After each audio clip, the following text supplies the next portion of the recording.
जय हिंद दोस्तों, स्वागत है आपका अपना study platform Saroj selection point पे। तो कैसे हैं आप लोग? आई होप बहुत अच्छे होंगे, बहुत तंदुरुस्त होंगे। तो दोस्तों, आज का जो हमारा क्लास है जीके जीएस का, वो आपके आने वाले एग्जाम के लिए मोस्ट इंपॉर्टेंट और महत्वपूर्ण साबित होने वाला है। अगर आप रेलवे के किसी भी तरह के एग्जाम की तैयारी कर रहे हैं, वो चाहे एनटीपीसी हो, आरपीएफ हो, ग्रुप डी हो, एएलपी हो, यानी कि रेलवे के किसी भी विभाग की तैयारी कर रहे हैं, तो ये जो टॉप 30 क्वेश्चन यानी कि 30 क्वेश्चन मैं कराने जा रहा हूं दोस्तों, ये रामबाण साबित होने वाला। और पिछले 15 सालों से सभी तरह के रेलवे एग्जाम में ये 30 क्वेश्चन बार बार रिपीट हो रहे हैं दोस्तों। तो इन 30 क्वेश्चनों को अच्छे से पढ़िएगा और अपने दोस्तों को भी शेयर करिए ताकि उनको भी इंपॉर्टेंट टॉपिक का हेल्प मिल सके दोस्तों। चलिए, क्वेश्चन शुरू करने से पहले दोस्तों, अगर चैनल पर नए हैं तो चैनल को सब्सक्राइब जरूर करिएगा और अपने दोस्तों तक भी शेयर करिए। चलिए, क्वेश्चन नंबर 1 की ओर चलते हैं दोस्तों। क्वेश्चन नंबर 1 कहता है, ल्यूकेमिया एक प्रकार का मानव रोग है जो किसकी कमी से होता है या किस में होता है, कैसा रोग है ये? तो चलिए, इसका आंसर हम जानेंगे। तो दोस्तों, ये एक श्वेत रक्त कोशिका का कैंसर है, ठीक है, जिसे डब्ल्यूबीसी भी कहा जाता है, व्हाइट ब्लड सेल्स। ठीक है, श्वेत यानी कि सफेद रक्त कोशिका का एक कैंसर है। कौन सा? ल्यूकेमिया। ठीक है, याद रखिएगा, ऑप्शन है 100% राइट आंसर है। ये कई बार रेलवे के एग्जाम में पूछा गया है। चलिए आगे बढ़ते हैं। अगला क्वेश्चन, निम्नलिखित में से कौन सा विटामिन रक्त का थक्का जमाने के लिए महत्वपूर्ण है? तो कौन सा विटामिन है दोस्तों? तो इसका जो राइट आंसर होगा वो होगा विटामिन के। ठीक है, ऑप्शन ए बिल्कुल राइट आंसर है। विटामिन के जो है ये रक्त का थक्का जमाने के लिए महत्वपूर्ण है, याद रखिएगा। चलिए आगे बढ़ते हैं। अगला क्वेश्चन क्या कहता है, भारत में रेलवे लाइन किस गवर्नर जनरल के शासनकाल के दौरान स्थापित की गई थी?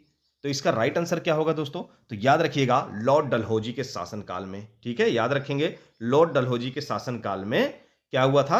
रेलवे लाइन स्थापित की गई थी। ठीक है, और सबसे पहले कब चली थी? तो 1853 में मुंबई से थाने के बीच में ये ट्रेन यानी कि सवारी ट्रेन चलाई गई थी। ठीक है, याद रखिएगा। चलिए आगे बढ़ते हैं। अगला क्वेश्चन कहता है, निम्नलिखित में से किस रेलवे ने एक स्टेशन एक उत्पाद की पहल की? ठीक है, मोस्ट इंपोर्टेंट क्वेश्चन है दोस्तों, बहुत ही अच्छा क्वेश्चन है।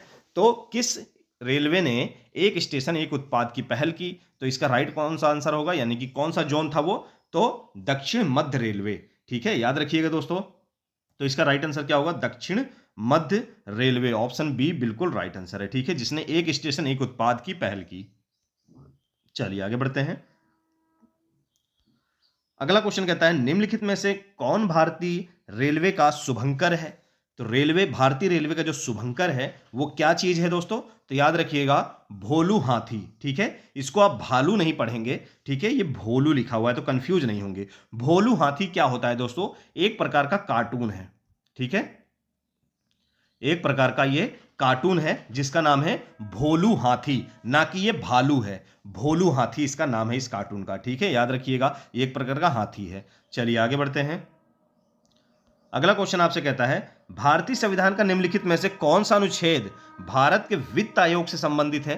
तो भारत के वित्त आयोग से जो अनुच्छेद संबंधित है वह है दोस्तों अनुच्छेद 280। याद रखिएगा, ऑप्शन ए बिल्कुल राइट आंसर है। ठीक है, भारतीय संविधान का वित्त आयोग जो है अनुच्छेद 280 से संबंधित है। ठीक है, याद रखिएगा। एक चीज और, जो ये वित्त आयोग होता है इसका गठन कौन करता है? तो वो करता है राष्ट्रपति। ठीक है, कौन करता है दोस्तों? राष्ट्रपति इसका गठन करता है। ठीक है, याद रखिएगा। चलिए आगे बढ़ते हैं। अगला क्वेश्चन आपसे कहता है, हर्षवर्धन राजवंश कितने विशिष्ट प्रकार के क्षेत्रों में विभाजित था? तो ये जो विभाजित था दोस्तों, ये दो प्रकार थे। दो प्रकार भी मैं बताता हूं किस प्रकार से। एक तो जो था राजा, जो प्रशासनिक जो अधिकार था वो राजा के अंदर में था, यानी कि राजा ने प्रशासनिक अधिकार का अपने अंदर डाला हुआ था सारी जिम्मेदारी। और जो सीमावर्ती राज्य थे, सीमावर्ती जो राज्य थे, वहां पर सरदारों को उसने जिम्मेदारी दे रखी थी। ठीक है, रख रखाव की। आसपास के जो क्षेत्र थे उनको सरदारों को जिम्मेदारी दे रखी थी, और जो प्रशासनिक, ठीक है, प्रशासनिक व्यवस्था थी वो राजा खुद देखता था। ठीक है, याद रखिएगा। और हर्षवर्धन का जो शासनकाल था वो 606 से 647 तक था। ठीक है, याद रखिएगा। चलिए आगे बढ़ते हैं। उस्ताद बिस्मिल्लाह खां एक प्रसिद्ध प्रतिपादक हैं, तो क्या है वो? तो याद रखिएगा दोस्तों, तो उस्ताद बिस्मिल्लाह खां जो थे वो थे सहनाई वादक। ठीक है, ये क्या थे? एक सहनाई वादक थे। ठीक है, याद रखिएगा। इनका जन्म तो बिहार में हुआ था, पर बचपन में ही इनके माता पिता इनको लेके बनारस आ गए थे। ठीक है, तो इनका जो ताल्लुक है वो बनारस घराने से भी है, ठीक है। कई बार पूछ लेता है उस्ताद बिस्मिल्लाह खां किस घराने से संबंध रखते हैं, तो बनारस घराने से संबंध रखते हैं, ठीक है, याद रखिएगा। 1916 में इनका जन्म हुआ था और वर्ष 2006 में इनकी मृत्यु हो गई थी, ठीक है, याद रखिएगा। चलिए आगे बढ़ते हैं। अगला क्वेश्चन कहता है हरित क्रांति को और भी कहा जा सकता है, यानी कि हरित क्रांति को और क्या कहा जाता है, तो कृषि क्रांति भी कहा जाता है। ऑप्शन डी 100% राइट आंसर है, ठीक है, याद रखिएगा, कृषि क्रांति भी कहा जाता है। एक क्वेश्चन और बनता है कि भारत में, ठीक है, भारत में जो ये कृषि क्रांति है यानी कि हरित क्रांति के जनक किसको कहा जाता है, पिता किसको कहा जाता है, तो याद रखिएगा दोस्तों एमएस स्वामीनाथन, एमएस स्वामीनाथन, ठीक है, याद रखिएगा, ये मेन पॉइंट है। चलिए आगे बढ़ते हैं। अगला क्वेश्चन दोस्तों आपसे कहता है साइमन कमीशन भारत में आया, कब आया था साइमन कमीशन भारत में, तो ये आया दोस्तों 1929 में, ठीक है। जल्दी जल्दी सभी इंपॉर्टेंट क्वेश्चन में कराता हूं दोस्तों। 1929 में साइमन कमीशन भारत आया, ठीक है। तो इसकी जो अध्यक्षता, भारत आया पर भारत में कहां पर सबसे पहले आया, ये भी अच्छा क्वेश्चन है। मुंबई में आया भारत में सबसे पहले, ठीक है। और इसकी जो अध्यक्षता थी वो किसने की थी, सर जॉन साइमन, ठीक है, इन्हीं के नाम पर ये साइमन कमीशन पड़ा, ठीक है, याद रखिएगा। चलिए आगे बढ़ते हैं। राधा श्रीधर निम्नलिखित में से किस शास्त्रीय नृत्य से संबंधित है, तो ये दोस्तों है कहां से, भरतनाट्यम से, ठीक है। ऑप्शन बी बिल्कुल भरतनाट्यम के डांसर हैं ये, ठीक है, भरतनाट्यम नृत्य से संबंध रखते हैं। और एक चीज और क्वेश्चन बनता है कि भरतनाट्यम किस राज्य का शास्त्रीय नृत्य है, तो ये दोस्तों याद रखिएगा तमिलनाडु, ठीक है, कहां का, तमिलनाडु का शास्त्रीय नृत्य है, कौन सा, भरतनाट्यम, ठीक है, याद रखिएगा दोस्तों, मोस्ट इंपॉर्टेंट पॉइंट है। हमारे साथ ऐसे जुड़े रहेंगे दोस्तों तो हम रोज डेली आपके लिए मोस्ट इंपॉर्टेंट जीके जीएस की क्लास लेके आते रहेंगे। चलिए, कुडनकुलम परमाणु ऊर्जा संयंत्र किस राज्य में स्थापित है, तो किस राज्य में स्थापित है ये, तो याद रखिएगा ये भी तमिलनाडु में है। ऑप्शन सी बिल्कुल राइट आंसर है, ठीक है, तमिलनाडु में स्थित है, कौन सा, कुडनकुलम परमाणु ऊर्जा संयंत्र, ठीक है, याद रखिएगा। चलिए आगे बढ़ते हैं। अगला क्वेश्चन कहता है जीडीपी को दो अलग अलग तरीकों से व्यक्त किया जा सकता है, नाम मात्र जीडीपी और किसके, वास्तविक सकल घरेलू उत्पाद यानी कि वास्तविक जीडीपी के, ठीक है। ऑप्शन बी बिल्कुल राइट आंसर है। ये क्वेश्चन भी कई बार पूछा गया है, इसलिए ये क्वेश्चन मैंने यहां पर डाला हुआ है, वास्तविक सकल घरेलू उत्पाद यानी कि वास्तविक जीडीपी, ठीक है, याद रखिएगा। चलिए आगे बढ़ते हैं। अगला क्वेश्चन आपसे क्या कहता है दोस्तों, विलियम जोन्स कप निम्नलिखित में से किस खेल से संबंधित है, विलियम जोन्स कप निम्नलिखित में से किससे संबंधित है, तो यह है बास्केटबॉल से संबंधित है, किससे संबंधित है दोस्तों, बास्केटबॉल से, ठीक है, याद रखिएगा, ऑप्शन बी 100% राइट आंसर है। चलिए अगला क्वेश्चन कहता है निम्नलिखित में से कौन सा बंदरगाह या टर्मिनल प्रशांत महासागर में स्थित नहीं है, ठीक है। तो याद रखिएगा इन चारों जो टर्मिनल है, बंदरगाह हैं, इनमें प्रशांत महासागर में कौन नहीं है, रियो डी जेनेरो जो कि ब्राजील में है, ठीक है। ब्राजील जो है ये दक्षिण अमेरिका का सबसे बड़ा देश है, ठीक है। बाकी सिडनी, योकोहामा जापान, संघाई, ये सभी क्या हैं, प्रशांत महासागर में स्थित हैं, पर रियो डी जेनेरो जो है ब्राजील, ये कहां पर, ये नहीं है प्रशांत महासागर में, ठीक है, याद रखिएगा। चलिए अगला क्वेश्चन, वायसराय लॉर्ड कर्जन ने बंगाल का विभाजन किया, तो कब किया था बंगाल का विभाजन लॉर्ड कर्जन ने, ये किया था 1905 में, ठीक है, याद रखिएगा, 1905 में किसने, लॉर्ड कर्जन ने बंगाल का विभाजन किया था। चलिए अगला क्वेश्चन, स्वतंत्रता सेनानी चंद्रशेखर आजाद ने किस शहर में पुलिस द्वारा घेर लिए जाने पर, यानी कि ब्रिटिश पुलिस द्वारा घेर लिए जाने पर खुद को गोली मार ली थी, तो वो कौन सा शहर था, तो वो दोस्तों था इलाहाबाद, ठीक है, पूर्व का इलाहाबाद जो कि अब प्रयागराज नाम से जाना जाता है। तो इलाहाबाद में क्या हुआ है दोस्तों, इन्होंने अल्फ्रेड पार्क, ठीक है, एक पार्क है अल्फ्रेड पार्क, वहां पर इन्होंने क्या किया, अपने आप को गोली मार लिया, क्योंकि ब्रिटिश जो पुलिस थी उनको गिरफ्तार करने वाली थी, तो उनके गिरफ्तार होने से अच्छा उन्होंने खुद को गोली मारना समझा, ठीक है, याद रखिएगा। 27 फरवरी का दिन था वो, कौन सा दिन था, 27 फरवरी 1931 का दिन था, जब अल्फ्रेड पार्क इलाहाबाद में चंद्रशेखर आजाद ने खुद को गोली मार ली थी, ठीक है, याद रखिएगा। चलिए आगे बढ़ते हैं। अगला क्वेश्चन, ला लीगा खिताब से जुड़ा हुआ है। किससे जुड़ा हुआ है? तो ला लीगा जो खिताब है वो बहुत ही बड़ा खिताब है फुटबॉल का, ठीक है, बहुत ही ऊंचे दर्जे का ला लीगा खिताब है, ठीक है, जो कि कहाँ का है? फुटबॉल गेम का है, ठीक है। याद रखिएगा एक चीज और, ये स्पेन की सबसे बड़ी फुटबॉल लीग है। कहाँ की दोस्तों? स्पेन की। ला लीगा जो है ये स्पेन की, ये नॉलेज के लिए आप जान सकते हैं, स्पेन की सबसे बड़ी लीग है वहां की, ठीक है। याद रखिएगा दोस्तों, इसकी शुरुआत जब हुई थी स्पेन में तब 1929 में शुरुआत हुई थी। उस समय 10 टीमें जो है इसमें भाग लेती थी, ठीक है, याद रखिएगा। पर वर्तमान में क्या है? अभी क्या है? इसमें 20 टीमें अब भाग लेती हैं, ठीक है, याद रखिएगा। चलिए आगे बढ़ते हैं। अगला क्वेश्चन कहता है भारतीय संविधान का निम्नलिखित में से कौन सा अनुच्छेद सहकारी समितियों को बढ़ावा देता है या संबंधित है, ठीक है, याद रखिएगा। तो इसका जो राइट आंसर होगा दोस्तों वो क्या होगा? तो याद रखेंगे इसका जो राइट आंसर होगा वो होगा 43 बी, ऑप्शन बी 43 बी बिल्कुल राइट आंसर है। भाग की बात ही जाए तो भाग 3 में इसका प्रावधान है, ठीक है, भाग 3 में इसका प्रावधान है, ये भी याद रखिएगा। चलिए आगे बढ़ते हैं। अगला क्वेश्चन कहता है बांदीपुर राष्ट्रीय उद्यान भारत के निम्नलिखित में से किस राज्य में स्थित है? तो बांदीपुर जो राष्ट्रीय उद्यान है वो भारत के किस राज्य में स्थित है? तो वो है कर्नाटक में, ऑप्शन ए बिल्कुल राइट आंसर है। ये जो राष्ट्रीय उद्यान है ये बाघ अभ्यारण्य के लिए प्रसिद्ध है, बाघों के अभ्यारण्य के लिए, ठीक है, बाघों के अभ्यारण्य के लिए प्रसिद्ध है। चलिए आगे बढ़ते हैं। अगला क्वेश्चन आपसे कहता है निम्नलिखित में से किसे प्रतिष्ठित लॉरियस वर्ल्ड स्पोर्ट अवार्ड के लिए नामांकित किया गया था, ठीक है।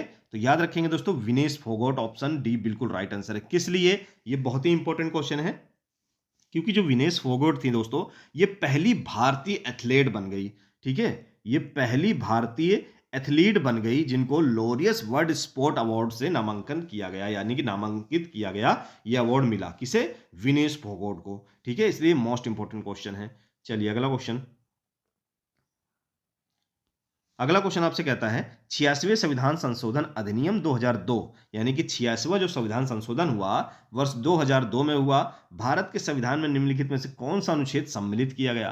तो दोस्तों इसका जो राइट आंसर होगा वो क्या होगा? तो याद रखेंगे 21A, ठीक है, 21A या 21(1) भी कह सकते हैं आप, ठीक है। तो ये सम्मिलित हुआ। इसमें क्या था दोस्तों? इसमें था क्या? तो इसमें था दोस्तों 6 से 14 साल के जो बच्चे थे, ठीक है, 6 से 14 साल के जो बच्चे हैं उनको अनिवार्य और फ्री शिक्षा का अधिकार दिया गया, ठीक है, याद रखिएगा किसमें? 21A या 21(1) में। चलिए आगे बढ़ते हैं।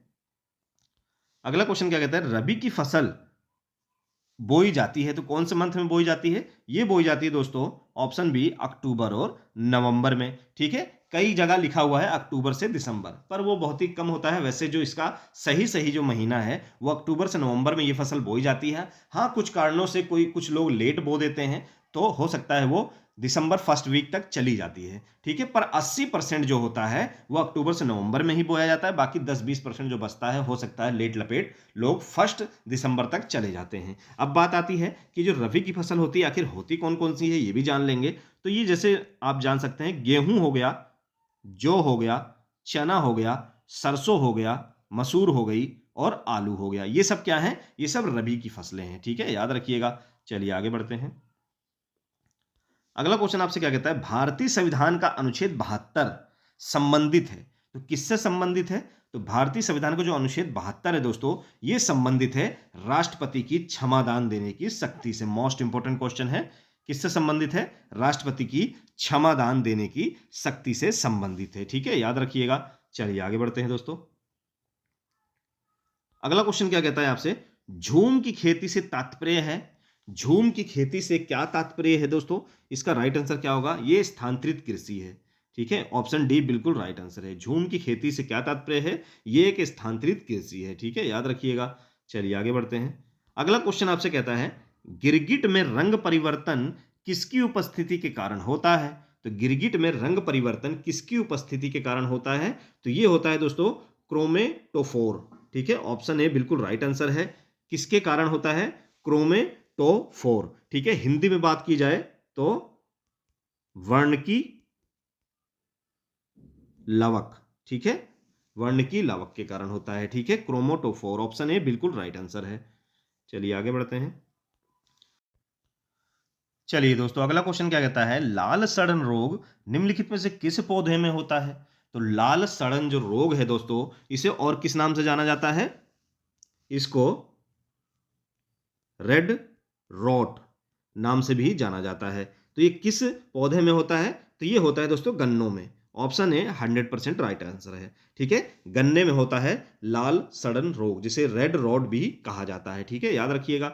चलिए आगे बढ़ते हैं। अगला क्वेश्चन आपसे कहता है, निम्नलिखित में से कौन सा रसायन मांसपेशी थकान से जुड़ा है? निम्नलिखित में से कौन सा रसायन मांसपेशी थकान से जुड़ा हुआ है? तो इसका जो राइट आंसर होगा वो क्या होगा दोस्तों? Lactic acid. Option C 100% right answer है। क्या होगा? Lactic acid. ठीक है, याद रखिएगा। चलिए अगला क्वेश्चन क्या कहता है, मानव अस्थि का यानी कि हड्डी का मुख्य घटक क्या है? मानव अस्थि या हड्डी का मुख्य घटक कौन सा है? तो वो है ऑप्शन डी कैल्शियम। ठीक है, ऑप्शन डी कैल्शियम, याद रखिएगा। चलिए आगे बढ़ते हैं, यानी कि हमारा आखिरी क्वेश्चन देखिए क्या कहता है। तो हमारा आखिरी क्वेश्चन कहता है, स्कर्वी रोग, स्कर्वी एक रोग है जो विटामिन की कमी के कारण होता है। तो किस विटामिन की कमी के कारण होता है दोस्तों? Option C. ठीक है, तो ये विटामिन सी की कमी के कारण होता है। कौन सा रोग होता है?